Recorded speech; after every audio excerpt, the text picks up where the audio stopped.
Hey guys, welcome back to Real Housewives Recaps. I'm so glad you're here, you guys. We are almost done with this book. We are going to be talking chapter 12 and 13 in this part of the book, and then we're done. We have one more episode to go to wrap up this thing, and we're done. Can you hear the relief in my voice? It's because of you all and your lovely comments that I've been able to get through this. Oh, you guys are the best. Thank you so much. Guys, this part of the book continues to suck. The whole book sucks, but this part especially just weighs on me because it's all about trying to tear down Catherine. So, that doesn't sit well with me. We're going to talk through it. We're going to continue on. I'm just telling you, it gives me a pit in my stomach even having to go through this nonsense. It really does. But let's get through it. We're almost done. Light at the end of the tunnel and all that. I'm Jen. Thanks so much for being here. Honk, honk, everybody.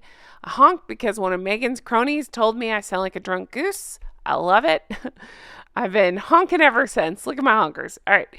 So we pick up on chapter 12. My goodness. All right. Page 294 if you're following along. And as I always say, don't follow along. Don't read this book. I got it from the library. I will be returning it. It's literally the day I finish it. It's going back so that way I can sage my house afterwards. But okay, continuing on. So right off the bat, guess what? They're calling Catherine, again, over and over they call her Kate. We've discussed this at length. I know you know this, but in case you don't, or in case you're just joining us for this episode, they call her Kate, and the reason being is because she's on record as preferring Catherine, and it even came out with the Dutch translation of this book that Omid went back to change any Catherine to Kate. Again, a clear dig. Just another thing to get under Catherine's skin. It's got Meghan's paws all over it. It's disgusting, really. All right. So they call Catherine a Stepford wife. They have continued to bash her and call her names throughout. And literally where I pick up, they call her a Stepford wife. They do it in the context of her opening up about the challenges of parenting. She's just sharing. This is Omid bragging that he got to speak with Catherine, Princess of Wales. Let's think about this. By his own accord, she's opening up to him, a so-called journalist. I'm using that very loosely. If he is, then so am I. So she opened up to him about something on her mind, and then he uses that against her and says normally she's a Stepford wife. He was surprised that she'd open up. She's doing exactly what you're wanting her to do, and then you're chastising her for it. Again, this is the most biased piece of nonsense, drivel, you name it, fiction I've ever read. Okay, let's keep going. Next page, he refers to Catherine as wearing a mask and goes into some mask slips. Now, the reason this is interesting is because I learned this term from a friend, and by friend, I mean I've never met him or talked to him, but he seems cool, the body language guy. He goes into to Meghan's mask slips. And I've used the term before as well on the video where she gives her mother the death stare for daring to answer a question. So it's just, you know what it means, but in case you don't, it's just that moment when you see Meghan's true self. It's like she'll put on a fake look, and then all of a sudden her rage shows through. It's a mask slip, right? You're wearing a mask, it slips. Okay. Not that hard to figure out. Well, he's conveniently, and by he, I mean Meghan. Of course, I have to say every time they deny working together, but I'm calling big fat bullshit on that. So Meghan, just think about this because this is what keeps going through my mind. Meghan, once again, is trying to rewrite and repaint history. And by that, I mean, she's known for having mask slips. It's something that a lot of us talk about and discuss amongst ourselves, and it's pretty known that she has a side that we can see it in the pictures. You get the idea. Anyway, there you go. I would call those mask slips, right? I don't think she wanted those pictures out, but, she can't help herself. The evil shone through, just like the wonderfulness shines through from Catherine. Anyway. Continuing on. So mask slips, she refers to Catherine's mask slips. I just find that so convenient. So once again, she's trying to make that a thing that people say about Catherine. It's not a thing that people say about Catherine. It is a thing that people say about Meghan, however. She talks about the Together at Christmas event, that beautiful event we just had where we saw Catherine, Princess of Wales, in the beautiful white outfit. Last year we saw her in that berry color. You know the one. Okay. Love it. And then she said, I'm saying she, meaning Meghan. Meghan and Omid say, by coincidence, it happened to take place the same night as Harry and Meghan's Netflix docuseries dropped. Okay.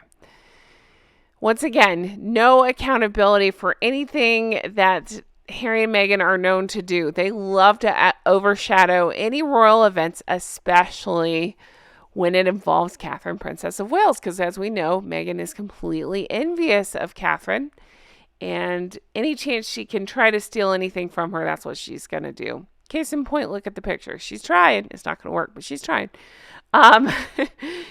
So, yeah, I just find that so funny that Omid, again, cannot admit that they would ever do anything spiteful or anything like this on purpose, even though they clearly do.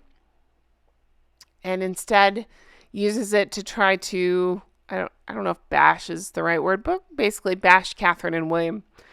He says that it was adequately cheerful, talking about the event. Again, Harry and Meghan did no wrong. It's that what the royal family dared have a Christmas event. It's just ridiculous. All right, continuing on page 298. He goes into Catherine's upbringing. He goes into her life with her parents and what that was like. Not that he would have any idea. Again, I take every bit of it with a grain of salt and don't believe anything in this book. But they go into Catherine's elocution lessons, trying to make that sound like a bad thing. Like, how dare she prep herself for her future role? Oh my goodness, the nerve of her. What a Stepford wife, right? It's not that she wanted to learn. It's not that she took a keen interest in, her future husband's family, or that she was, trying to do her part. No. It's that she's a Stepford wife. Again, Catherine can do no right, according to Meghan and Omid. But they go into Carol, Catherine's mother, especially Carol Middleton, and really paint her poorly. They say that when Carol found out William was going to go to St. Andrews, it was her idea that Catherine turned down her dream school, I believe they said at Edinburgh, and go on to St. Andrews instead. And it also encouraged her to take a gap year so that way her year would match William's. I've heard versions of the story. This is the first time I've heard fingers pointed at Carol Middleton. Here's my thoughts on this. I don't give a shit. And I say it like that because it doesn't matter proximity. That's not what makes people fall in love. I mean, again, William was near Meghan and he sure wasn't interested in her no matter how hard she tried.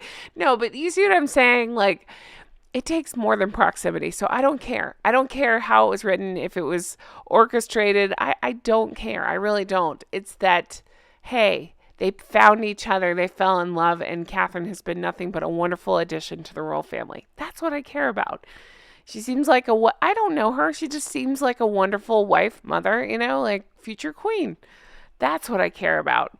Meghan seems evil and conniving and manipulating and all the things we talk about. Then he goes in and calls it a cruel nickname, but then proceeds to bring up the nickname that the press gave Catherine years ago when she was waiting for William during their courtship. I see what you're doing, Meghan. You do it here. You do it throughout the book, not just with the Kate of it all, but with these nicknames. They also bring up, coming up, hold on, it's a few pages ahead. It's, where is it? Oh, Katie Keene. Katie Keene. Now, that came, okay, they claim that that's what the press called Catherine, although there's no evidence of this anywhere. Instead, very smart people have figured out it came from Archie comic books, I believe. And we've discussed how Meghan has a history with Archie comic books. It's a whole thing. I don't care even to go back over it. I'm just saying, we see you, Meghan. We see what you're doing. Once again, completely envious, completely jealous, all the things, and trying to smear Catherine. How's that pseudo-feminism going, huh? They just continue to bash her, so we're going to move on past this. They give an analogy of Catherine as a tree and say basically too much pruning or not enough space, meaning that the palace is constricting her.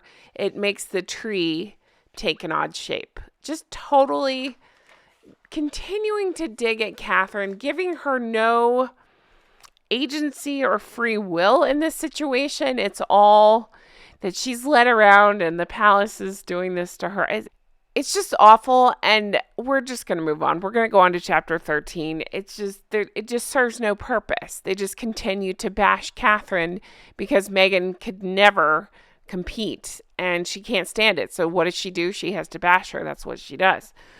All right, chapter 13. It's called A Dangerous Game. Now, I want to remind you, so this was in regards to press, and Omid speculation. Isn't Omid pretending to be press at this point? So he's shit-talking press, but the speculation that the courtiers are leaking things. Huh. Where have we heard this before? Oh, yeah, Harry. That's where. Harry's talked about this in Netflix, and what did he call it? A dirty game. What does Omid call this one? A dangerous game. Huh. Awfully similar, right? It's almost like Harry and Meghan had a hand in this book. All right. They go into a story right off the bat of William at a pub talking to a reporter about Harry. So again, it's that Harry and Meghan do no wrong. They never talk to reporters. They don't have background on speed dial. What are we talking about, right? It's us. It's the crazy ones. But it's William. It's all William. William, according to the treacherous trio, has positioned himself as a caring older brother when that's not the truth according to them. They don't know the truth. They don't. They just make shit up, whatever suits them. But if you call them out on it, it's like, oh, no, we never said that. The press said that. Ugh. And then, remember, Harry, I very much love my brother. Yeah, you have a weird way of showing it. The monarchy depends on press to keep up its appeal, according to Omid. And I find this so funny in light of what's happened with Harry and Meghan in real time. Don't they depend on the press to keep up their appeal? It's not working. I think they're at an all-time low. I mean, I know America in general, not everybody, not a lot of us, but America in general was a little slower to catch on to how awful they were. But we can see it now because I think a poll, I just talked about a poll came out not long ago that said, yeah, we want them gone too. They suck. I find that very funny. They sure thought they'd come here and make it though. Page 314, they go into, it doesn't even matter. It's just all about the press. They call, you guys, they call the press gossipy fiction. And again, I ask, what is this whole book if not gossipy fiction? It's not even the fun gossip. It's like just made up shit to sell a book, and it's not working, and everybody sees through it, luckily. That's why no books were sold.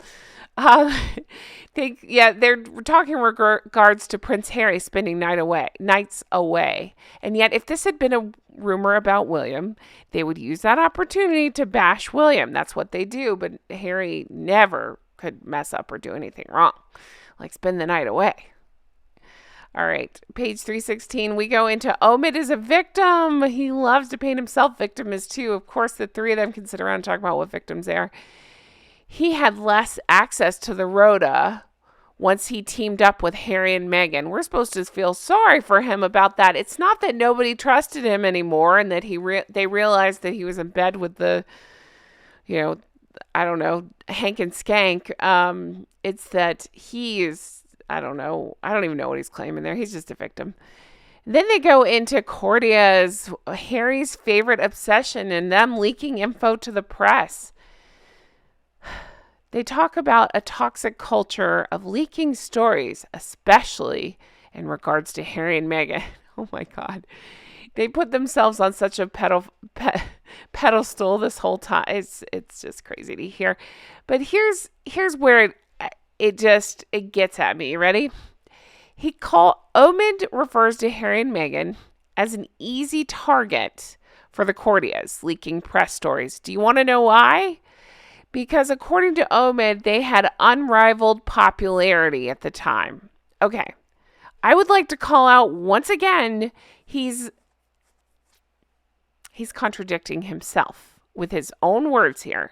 So how can it be both ways? How can we spend this whole book claiming what victims Harry and Meghan are and how the press and everybody had vitriol and was biased against them, but now, according to Omid, when it's convenient, there's a call to take them down because of their unrivaled popularity at the time. What, with the press? Okay.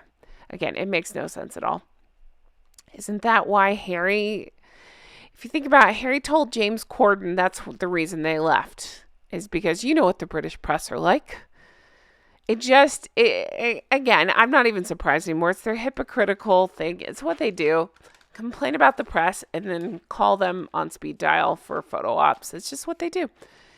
And yet they can see nothing wrong in any of that or nothing crazy about any of that. And yet they love to call out. They're like, oh, William has a friendship with press. Oh, Camilla also has a friendship with the press. And it's like, I mean, what are we talking about here? What are we doing? Let's see. They go into concerns over Harry's mental health. Okay, this is, again, another example of how they're trying to paint William the bad guy. They go into why William was concerned about Harry's mental health. Okay, but then they accuse William of just doing this for tabloid fodder, like, so he can appear to be the concerned older brother. Could it be that William was actually concerned for his brother? I'm guessing this is probably to do with the, hey, are you sure you want to marry her type thing? Meghan has to rewrite that and be like, nope. William was worried about, or pretending to be worried about Harry, so that way he can have a nice write-up in the press. Because again, nothing's ever their fault. They're never going to learn. They're going to keep doing the same stuff over and over, like Groundhog Day. Then we get to the Oprah interview. So according to Omid, he says that William and Catherine were upset that they couldn't control the narrative around the Oprah interview. So again, it's not that Harry and Meghan went on TV and broadcast all these lies about the royal family, including bashing William and Harry's grandmother, the Queen. It couldn't possibly be that. It has to be spun that William and Catherine were upset they couldn't control the narrative. No. Could it be that they're upset that you guys are horrible people and you're trying to capitalize on being victims? It might have something to do with that. And the reports I heard about the Queen wanting to watch and being upset after watching the Netflix thing might have something to do with that. All right. And then I'm going to wrap this part up by explaining that they went back to bashing Charles. Harry needed guidance, according to Omid. How would Omid know this if he hadn't talked to Harry, right? Interesting. But Charles left him alone. Then what do? Instead of focusing on, I don't know, what actually happened, they bring up Rose again. Because why not? Any chance to stick that in there. This is Meghan doing this. I'm telling you, I know you know this, but this is Meghan doing this just as much as the nicknames are, bringing up this Rose thing over and over. She's trying to get people to turn it into a story. Luckily, we see through it and know what she's doing. But can't stop planting that story once again. And also, once again, in this part of the book, I believe this part is Harry calls William work shy. Again, I ask you, was it William and Catherine that were called lazy effing grifters? I don't think so. No, wasn't them. It was Harry and Meghan. Just a reminder to Omid, who seemed to forgot these facts when he was writing this quote-unquote book. Then Omid goes on to point out that William's friends with journalists, and so is Camilla. He goes on to bash Camilla a little bit and say that she likes to keep the Daily Mail close. What are we talking about? This is more of Harry's nonsense. Hey, Harry, you think your phone was hacked? Can you give us any proof? No, it's just a feeling I have. Hey, Harry, you think William and Camilla are in bed or in, I don't know, in the press's pocket, whatever. whatever the saying is. Can you prove it? No, it's just a feeling I have. Omid's like, okay, good enough for my book. Let's just write that. That's great. Let's just go with that. Ridiculous. Anyway, guys, I'm going to end it here for my own mental health. Anyway, there's just a little bit left of this book. I will be finishing it in the next episode, and I will be glad to be rid of it. I will gladly return it to my library and sage my entire house and boil my hands in hot water to get the grossness of this book off of me. As always, thank you all so much for being here. I really appreciate it. I don't know what day this is airing. Check back on Saturday, which is, I wish I had that date in front of me. I don't. I'm stalling. Hold on. The 16th. Saturday the 16th, as I will be doing a fundraiser here on the channel, giving to a cause previously shouted out by Catherine, the Queen, and I believe I just found out Charles also was in support of it. So that's what we'll be doing, a little fundraiser around the holidays. Nice time of year to give. All right. So check that out if you're interested. Even if you're not in a position to give, I get it. Just come say hi. It's totally fine. Thank you guys for everything. I really appreciate it. Oh, it's the 16th. Sorry. It's the 16th. We're starting it at 4 p.m. Eastern time. That'd be, I think, 9 p.m. for my friends in England there. Google what time it is for you. Hop on. Say hello. I look forward to chatting with you all. As always, thank you so much for being here. If you want to further support the show, of course, we have the merch, Not Bloody Likely, and Make It Make Sense. And of course, recollections may vary. That's a very nice way of putting it. Makes me love Her Majesty the late Queen, and of course, Catherine, Princess of Wales, even more. As well as Drunk Goose Club, honk honk, everybody. You know, I love my drunk geese and ganders, as well as my little goslings. And then you can also support by checking out Patreon. Patreon.com/Real Housewives Recaps. That's where I do bonus deep dives, extra episodes, all the things, you know. So check that out. As always, thank you guys so much for being here. I appreciate you all so much. I would say I can't wait to bring you more stuff like this. Instead, I'll say I can't wait to be done with this crap and move on. Thanks for everything. I'll talk to you again soon.